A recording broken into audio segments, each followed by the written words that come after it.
সকলোকে মোৰ ইউটিউব চেনেললৈ স্বাগতম জনাইছোঁ। আজি মই বনাবলৈ লৈছোঁ পনীৰ টিক্কা মছলা। আহক তেনেহ'লে আজি ভিডিঅ'টো আৰম্ভ কৰোঁ আৰু তাৰ বাবে প্ৰয়োজনীয় সামগ্ৰীসমূহ প্ৰথমে আমি চাই লওঁ। পনীৰ টিক্কা বনাবলৈ প্ৰথমে মই পনীৰ টিক্কা বনাবলৈ যিখিনি প্ৰয়োজন হ'ব তাৰ বিষয়ে কৈছোঁ। গ্ৰেভিটো কি কি প্ৰয়োজন হ'ব সেইখিনি মই পিছত আপোনালোকক কৈ যাম। ভিডিঅ'টো আপোনালোকে সম্পূৰ্ণকৈ চাব আৰু মোৰ ভিডিঅ'টোসমূহ চাই যদি ভাল পাইছে তেনেহ'লে লাইক, কমেণ্ট আৰু ছাবস্ক্ৰাইব কৰিবলৈ নাপাহৰিব। আৰু মোৰ যদি আগৰ ভিডিঅ'সমূহ চোৱা নাই তেনেহ'লে এই ভিডিঅ'টোৰ ডেছক্ৰিপশ্যন বক্সত গৈ তাৰ সকলো লিংক পাই যাব, আপোনালোকে চাব বুলি আশা ৰাখিলোঁ। আহক তেনেহ'লে পনীৰ টিক্কা বনাবলৈ প্ৰথমে কি কি লাগে আমি চাই লওঁ। পনীৰ টিক্কা বনাবলৈ এই আছে মই কেৰাহী পাতি দিছোঁ আৰু কেৰাহীখন গৰম হ'বলৈ দিছোঁ। কেৰাহীখন গৰম হ'লে ইয়াত মই এতিয়া মিঠাতেল দিম আৰু মিঠাতেলখিনি ধোঁৱা ওলোৱালৈকে গৰম কৰিম। তেলখিনি পূৰা গৰম হৈ গৈছে আৰু ধোঁৱা ওলাই আছে দেখিছে। এতিয়া মই গেছটো অফ কৰি দিছোঁ। আপোনালোকে যদি সৰু বেলেগ পাত্ৰত তেলখিনি গৰম কৰে তেনেহ'লে সেইটো পাত্ৰতে ব্যৱহাৰ কৰিব। মই কেৰাহীৰ পৰা এতিয়া বেলেগ এটা বাচনত তেলখিনি লৈ ল'ম আৰু 30 ছেকেণ্ডমান ঠাণ্ডা হ'ব দিম। তেলখিনিত মই এতিয়া 2 চামুচ বেচন দি দিছোঁ আৰু তেলখিনি গৰম হৈ আছে। বেচনখিনি ধুনীয়াকৈ মিক্স হৈ যাব, আপোনালোকে দেখিবই। ভালদৰে মিক্স কৰি ল'ব বেচনখিনি তেলখিনিৰ লগত। এতিয়া মই ইয়াত দিছোঁ Kashmir red chilli powder. Red chilli powder যিটো কালাৰৰ কাৰণে দিছোঁ, মই জ্বলা নহয়, আপোনালোকক আগৰ ভিডিঅ'ত কৈছোঁ। তেলখিনি অলপ গৰম হৈ আছে কাৰণে দেখিছে মছলাৰ ৰংটো বেলেগ এটা হৈ গৈছে, ধুনীয়া ৰং এটা আহিছে। ধুনীয়াকৈ মিক্স কৰি দিছোঁ।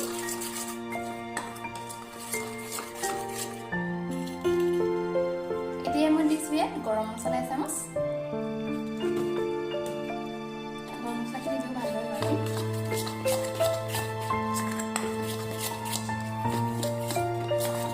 মছলাটো যদি আপোনালোকে বেছি শুকান নিচিনা হোৱা দেখে তেতিয়া অকণমান ইয়াত পানী মিক্স কৰি ল'ব, কাৰণ বস্তুখিনি ধুনীয়াকৈ মিক্স হ'ব লাগিব। এতিয়া মই ইয়াত অকণমান পানী দিম, মছলাটো বেছি ডাঠ হৈ গৈছে।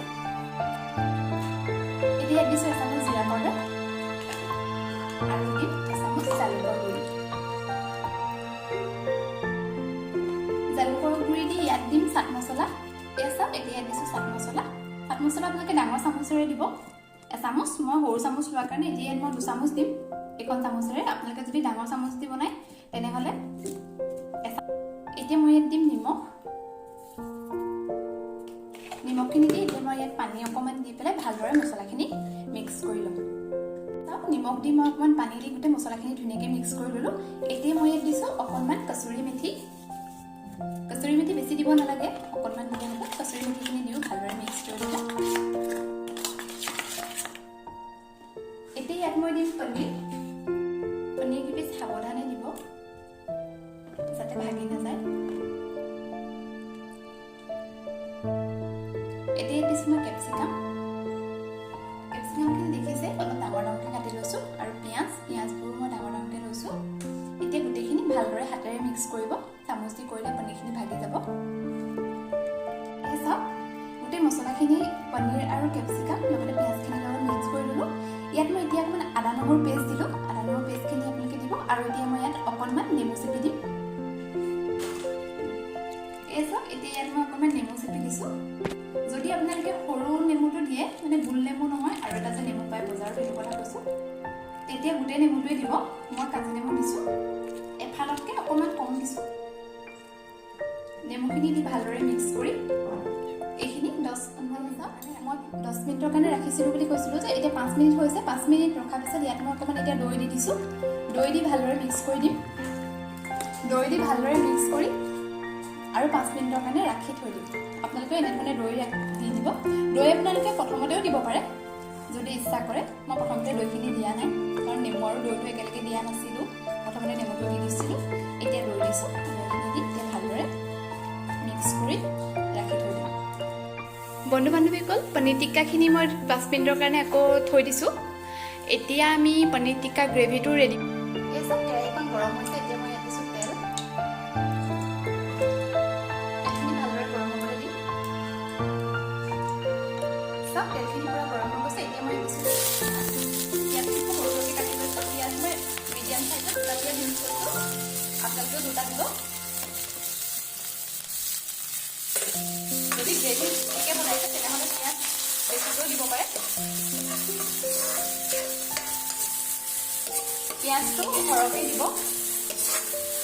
আৰু কাৰণ পিঁয়াজটোৱে টেষ্টটো আহিব গ্ৰেভিটো তাতকৈ পিঁয়াজখিনি টেষ্টটোৱে চবতকৈ বেছিকৈ খাব আৰু পিঁয়াজখিনি ভালদৰে ফ্ৰাই কৰিব গোল্ডেন ব্ৰাউন হোৱাকৈ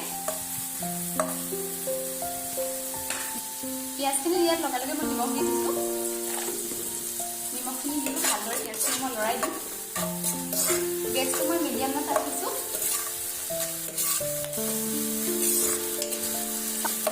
পিঁয়াজখিনি ভালদৰে লৰাই দিব আৰু চাব যাতে পিঁয়াজখিনি লাগি নাযায় কাৰণ দেৰি গ'লে খাবলৈ বেয়া লাগিব এনেধৰণে লৰাই দিব চাওক পিঁয়াজখিনি গোল্ডেন ব্ৰাউন কালাৰ হৈ গৈছে এতিয়া ইয়াত মই দিছোঁ আদা নহৰু পেষ্ট আদা নহৰুখিনি দি ভালদৰে লৰাই দিব আৰু এতিয়া মই ইয়াত দিম বিলাহীখিনি মই সৰু সৰুকৈ কাটি লৈছোঁ আৰু মই ডাঙৰ বিলাহী এটাই লৈছোঁ আপোনালোকে কিমানখিনি মানুহৰ কাৰণে বনাইছে সেইটো হিচাপ কৰি পেলাই দিব কাৰণ গ্ৰেভিটো বেছি পাতল হ'লেও খাবলৈ বেয়া হ'ব এতিয়া বেছিখিনি ভালদৰে ফ্ৰাই কৰি ল'ম আৰু বিলাহীটো সিজিবলৈ মই কেৰাহীখন অলপ ঢাকি দিম এতিয়া বিলাহীটো সোনকালে সিজিব এয়া চাওক বিলাহী পিঁয়াজ আৰু আদা নহৰুখিনি ভালকৈ ফ্ৰাই হৈ গৈছে বিলাহীখিনি সিজিছে এতিয়া এইখিনি মই ঠাণ্ডা হ'বলৈ দিম আৰু এইখিনি ঠাণ্ডা হোৱালৈকে পনীৰ টিক্কাটো বনাই ল'ম বন্ধু বান্ধৱীসকল এয়া চাওক মই পনীৰ কেপচিকাম আৰু পিঁয়াজ যিখিনি মই মেৰিনেট কৰি লৈছিলোঁ আপোনালোকে দেখিছিলে সেইখিনি মই এনেধৰণে শলা এডালত ভৰাই লৈছোঁ আৰু পৰি নাযাবলৈ একেবাৰে পিছফালে আৰু আগত আলু লগাই দিছোঁ এতিয়া এইখিনি মই গেছত পুৰিম গেছত পূৰা হাই ফ্লেমত পুৰিম আৰু আপোনালোকে যদি কয়লাত পুৰে তেনেহ'লে ইয়াৰ টেষ্টটো আৰু ভাল হ'ব কিন্তু মোৰ ইয়াত কয়লাৰ ব্যৱস্থা নাই সেইবাবে মই গেছতে পুৰিছোঁ পূৰা হাই ফ্লেমত পুৰিব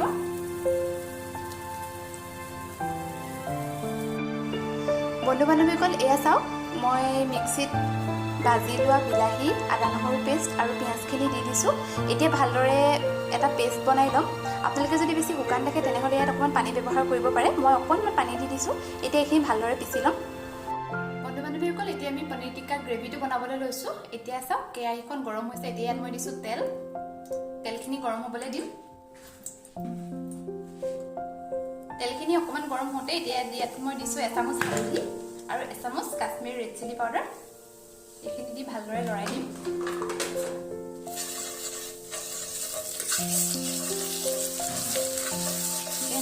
তেলত গোটেই মছলাখিনি ভালদৰে মিক্স হৈ গৈছে এতিয়া মই ইয়াত দিম গ্ৰেভিটো যিটো মই মিক্সিত পিচি লৈছিলোঁ পেষ্টটো দি দিম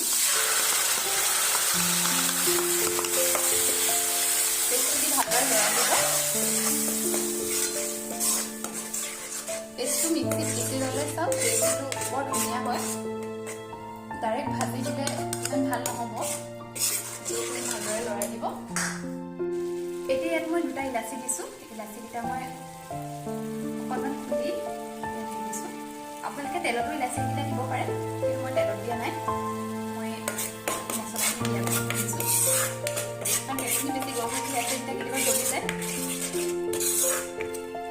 এইখিনি ভালদৰে লৰাই এতিয়া ইয়াত মই বাকী মছলাখিনি দি দিম ইয়াত মই কাশ্মীৰ ৰেড চিলি পাউডাৰটো দিছিলোঁ এতিয়া ইয়াত মই দিছোঁ গৰম মছলা আৰু শেষত মই অকণমান কিচেন কিং মছলা দিম এতিয়া এইখিনি মই লৰাই দিছোঁ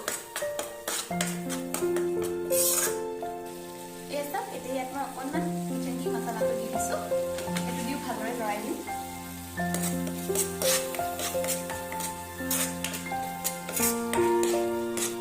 এয়া চাওক মছলাখিনি ধুনীয়াকৈ ফ্ৰাই হৈছে আৰু চাইডৰ পৰা তেল ওলাইছে আপোনালোকে দেখিছে এতিয়া ইয়াত মই দিম অথনি ৰৈ যোৱা পনীৰ টিক্কাখিনি মই য'ত মেৰিনেট কৰিছিলোঁ সেই পেষ্টটো অলপ থাকি গ'ল সেইখিনি ইয়াত মই মিক্স কৰি দিম সেইটো আপোনালোকে ইয়াত মিক্স কৰি দিব এনেই ৱেষ্ট কৰিব নালাগে সেইটো দিলে টেষ্টটো আৰু ধুনীয়া হৈ যাব কাৰণ ইয়াত মই বেচন আৰু মছলা দৈ সকলোখিনি দি থোৱা আছিলে এতিয়া এইখিনি দি ভালদৰে লৰাই দিম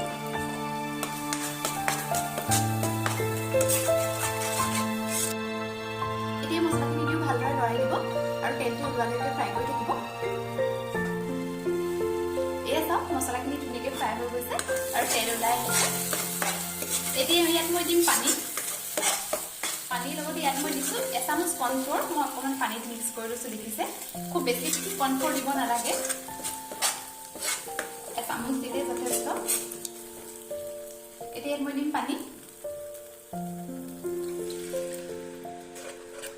পানীখিনি দি ভালদৰে লৰাই দিব পানীৰ প্ৰতি গ্ৰেভিটো কিমান মানুহৰ কাৰণে বনাইছে সেইটো অনুপাতে দিব মই আৰু অকণমান পানী দিব লাগিব সব গ্ৰেভিটো বহুতখিনি ডাঠ হৈ আছে এতিয়া মই কৰ্ণফ্ল'ৰখিনি দি দিছোঁ কৰ্ণফ্ল'ৰ গোলটো এইটো দি ভালদৰে লৰাই দিছোঁ আৰু ইয়াত মই আৰু অকণমান পানী দিম ইয়াত মই আৰু অকণমান পানী দি দিছোঁ এতিয়া পানী দি ভালদৰে এইখিনি উতল অহালৈকে ৰাখি দিম আৰু আপোনালোকে গ্ৰেভিটো নিমখটো টেষ্ট কৰি চাব কাৰণ পিঁয়াজখিনি আমি ফ্ৰাই কৰোঁতে নিমখ দিছিলোঁ পনীৰ টিক্কাখিনিতো আমি নিমখ দিছোঁ এতিয়া নিমখটো টেষ্ট কৰি গ্ৰেভিত কিমানখিনি নিমখ লাগে সেই আন্দাজমতে নিমখ দিব মই দিছোঁ অকণমান নিমখখিনি মোৰ খুব বেছি কম হৈ থকা নাই অকণমানে আছে সেইটো কাৰণে মই বেছি নিমখ দিয়া নাই অকণমান নিমখে দিছোঁ নিমখটো দি এতিয়া মানে চেনি কাৰণ ইয়াত মই দৈ আৰু বিলাহী দুয়োটাই ব্যৱহাৰ কৰিছোঁ চেনিটো দি দিলে টেঙাটো বেলেঞ্চ হৈ যাব নহ'লে বেছি টেঙা হৈ যাব পাৰে আপোনালোকে এই চেনি দি দিব এতিয়া এইখিনি চেনি আৰু নিমখখিনি ভালদৰে মিক্স কৰি দিছোঁ আৰু এইখিনি যেতিয়া উতলিব তেতিয়া ইয়াত মই পনীৰখিনি লাহে লাহে দি দিম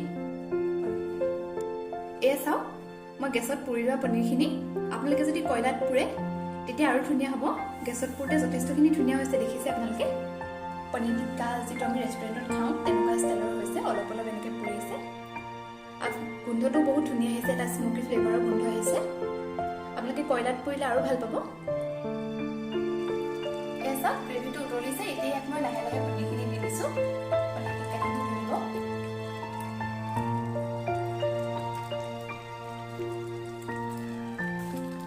এয়া চাওক মোৰ পনীৰ টিক্কা গ্ৰেভি ৰেডি হৈ গৈছে আপোনালোকে ইচ্ছা কৰিলে ক্ৰীমো দিব পাৰে কিন্তু মই ক্ৰীম দিয়া নাই কাৰণ গ্ৰেভিটো এনেই ধুনীয়া হৈছে আপোনালোকে ইচ্ছা কৰি ক্ৰীম দি খাব পাৰে আৰু আপোনালোকে মোৰ গ্ৰেভিটো ৰেডি হৈছে এতিয়া আপোনালোকক একেবাৰে কৰি দিম মইতো পনীৰ অকল এয়া চাওক পনীৰ টিক্কা মছলা ৰেডি হৈ গৈছে আপোনালোকে এনেধৰণে বনাই খাব আৰু কেনেকুৱা পালে মোক জনাব লগতে ভিডিঅ'সমূহ চাই যদি ভাল পাইছে তেনেহ'লে লাইক কমেণ্ট আৰু ছাবস্ক্ৰাইব কৰিবলৈ নাপাহৰিব ধন্যবাদ